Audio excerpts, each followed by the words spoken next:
O'zbekiston fuqarolari uchun tezkor e'lon. Hozirda o'zida qarindoshingizga tanish bilishingiz, qaysi davlatda bo'lishidan qat'iy nazar shu ma'lumotni yetkazib qo'yinglar. Ya'ni 13-maydan boshlab ushbu qaror qabul qilindi. 1-sentyabrdan 2025-yildan boshlab kimda kim deport bo'lsa yoki Moskvada, Koreyada, Turkiyada, Yevropada bo'lishidan qat'iy nazar majburiy O'zbekistonga jo'natib yuborsa, deport yo zapret holatlari misol bo'lsa, endilikda O'zbekistonda zagran pasport 2 yil davomida berilmaydi ekan.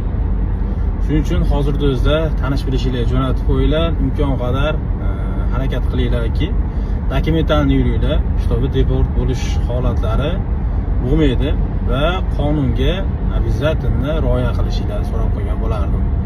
Hozirda o'zida musofirda yurgan aka-ukalarimizni jo'natib qo'yinglar. To'liq ma'lumot Instagramda, shapkasida, Telegram kanalimiz bor. Barcha informatsiyani Telegram kanaliga tashlab qo'ydim. Bemalol kirib, o'zinglar uchun ma'lumot olsanglar bo'laveradi. Ya'ni informatsiya. Sog' salomat bo'lasizlar. Sizlarni har doim Hayot Ahmedov. Allohga omonat.